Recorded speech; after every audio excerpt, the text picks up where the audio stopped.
Tollywood top star darling Prabhas ఫ్యామిలీకి వేల కోట్ల ఆస్తులు ఉన్నాయట. ముఖేష్ అంబానీకి మించిన ఆస్తులు వారి సొంతమనే నిజం బయటకు వచ్చింది. ప్రభాస్ కృష్ణంరాజు నట వారసత్వాన్ని కంటిన్యూ చేస్తున్నారు. ప్రస్తుతం ఆయన ఇండియాలోనే అతిపెద్ద హీరో. ప్రపంచ సినిమాకి ఫేస్ ఆఫ్గా ప్రభాస్ నిలిచారు. ఇండియన్ సినిమాకి ఒక గుర్తింపు తీసుకొచ్చారు. ప్రపంచం మన వైపు తిరిగి చూసేలా చేశారు. ఇప్పుడు భారీ సినిమాలతో బిజీగా ఉన్నారు. ప్రస్తుతం ఆయన చేతిలో 4-5 సినిమాలు ఉన్నాయి. ఫౌజీ, స్పిరిట్ చిత్రీకరణ దశలో ఉన్నాయి. కల్కి 2, సలార్ 2 చిత్రాలు ప్రారంభం కావాల్సి ఉంది. అలాగే ప్రశాంత్ వర్మతో ఓ కమిట్మెంట్ ఉంది. హోమ్ బోలేలు మరో 2 కమిట్మెంట్స్ ఉన్నాయి. ఇలా మరో 5-6 ఏళ్ల వరకు ప్రభాస్ బిజీగా ఉన్నారు. ప్రభాస్ది రాజుల ఫ్యామిలీ అనే విషయం తెలిసింది. భీమవరం రాజుల కుటుంబానికి చెందినవారు. ప్రభాస్ ఫ్యామిలీ రాజుల కుటుంబం అయినా ఆయన ఆస్తులకు సంబంధించిన సమాచారం పెద్దగా లేదు. ఆయన టాలీవుడ్లో ఓ సాధారణ హీరోగానే ఉన్నారు. నాగార్జున, చిరంజీవి వంటి వారితో పోల్చితే ప్రభాస్కి ఉన్న ఆస్తులు తక్కువే అంటుంటారు. కానీ వారికి వేల కోట్ల ఆస్తులు ఉన్నాయట.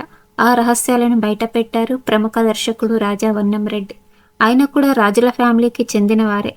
తాజాగా ప్రభాస్ ఫ్యామిలీకి సంబంధించిన సంచలన విషయాలను ఆయన వెల్లడించారు. ప్రభాస్ ముత్తాతలు రాజులు. భీమవరం నుంచి సమీపంలోని దాదాపు 9 సంస్థానాలు తమ పరిధిలో ఉండేవట. వాటిని వారే పాలించేవారు. వేల ఎకరాలు కాదు, లక్షల ఎకరాలు వారి ఆధీనంలో ఉండేవట.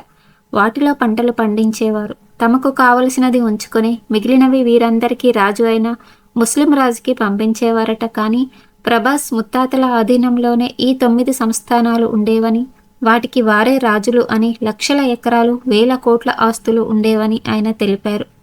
అయితే ఇప్పుడు అవన్నీ లేవని, వాటిని దాన ధర్మాలు చేశారని తెలిపారు. రాజులది చాలా పెద్ద చేయి అని, ఎవరు ఏది అడిగితే అది ఇచ్చేవారట.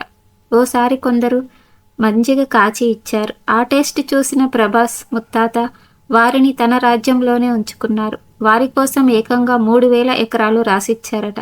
ఇలా ఎన్నో దానాలు చేశారు. వాటికి లెక్కే లేదని తెలిపారు. ఇలా అన్ని ఆస్తులు కోల్పోయారని తెలిపారు.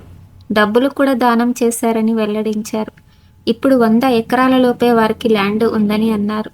ఇప్పుడు హీరోలు అయ్యాక సంపాదించుకున్నవే గాని అప్పటి ఆస్తులు అన్నీ పోగొట్టుకున్నట్లు తెలిపారు. రాజా వన్నంరెడ్డి చెప్పిన దాని ప్రకారం 1,00,000 ఎకరాల ల్యాండ్, వేల కోట్లు ఉన్నాయంటే వాటిని డెవలప్ చేసి ఇప్పటి ల్యాండ్ వీరి వద్దే ఉంటే భారతీయ కుబేరుడు ముఖేష్ అంబానీని మించిన ఆస్తులు ప్రభాస్ ఫ్యామిలీకి సొంతమయ్యేవని చెప్పొచ్చు. అప్పటికి ఇప్పటికీ వారు గొప్ప మనుషులు అని, దానం చేయడం, సాయం చేయడంలో వాళ్ల తర్వాతే ఎవరైనా అని తెలిపారు. ప్రభాస్ కూడా ఏది అడిగితే అది ఇచ్చేస్తారని, భోజనం పెట్టడంలో వాళ్ల తర్వాతే ఎవరైనా అని తెలిపారు. ఇండియాలోనే కుబేరులు కావాల్సిన ప్రభాస్ ఫ్యామిలీ ఇప్పుడు మామూలు హీరోగానే ఉండిపోయారని చెప్పొచ్చు. ఈ వీడియో మీకు నచ్చినట్లయితే ప్లీజ్ లైక్ చేయండి, షేర్ చేయండి, సబ్స్క్రైబ్ చేయండి. Thank you for watching.